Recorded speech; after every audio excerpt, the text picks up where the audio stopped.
Deer antler.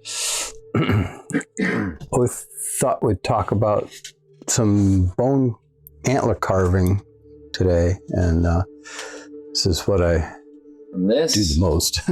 to this. Yeah. Once upon a time.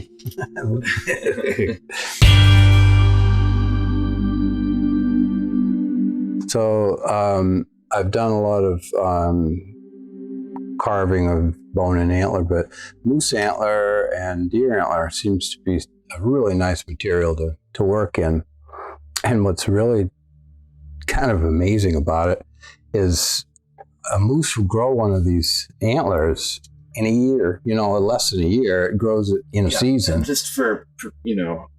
Yeah, and that's not a big one. Yeah, right.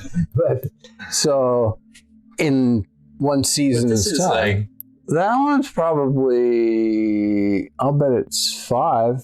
Yeah. Yeah, but it's heavy. It's solid. They do get, 10, 12 or more pounds a side. But yeah, in one season, they grow this really beautiful carving material. Well, let's just say I wouldn't want to have 2 of those on my head. No.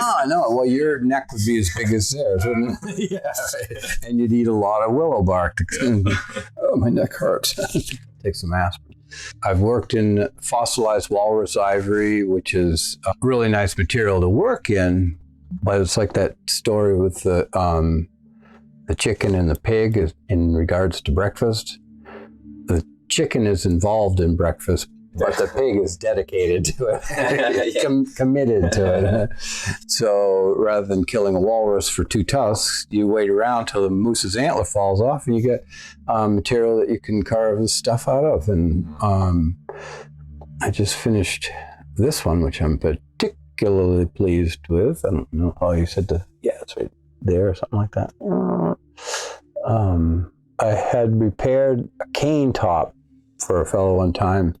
He bought it, I think, in France or someplace like that, and it was a similar motif of a frog fiddling in the reeds kind of thing, but it was ivory, and I've been handling bone and ivory for 40 years, and I've never seen anything like that, what had happened to that piece. And I don't know if they had soaked it in bleach or what, but it was almost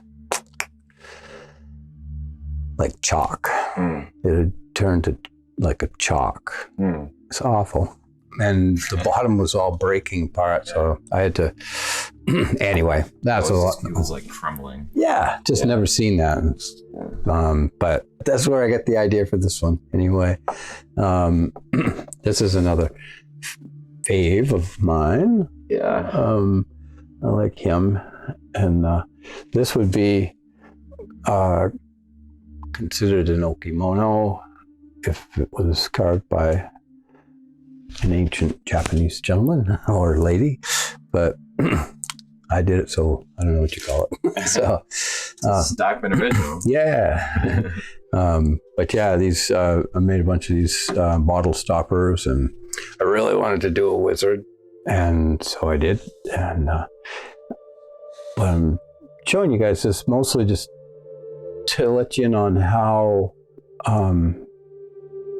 well this material carves and the detail that you can put into it and so forth. So what we're going to do today is I'm going to take this little deer antler and cut off this tine here and make a kind of a smaller version of one of these little gnomish sort fellows.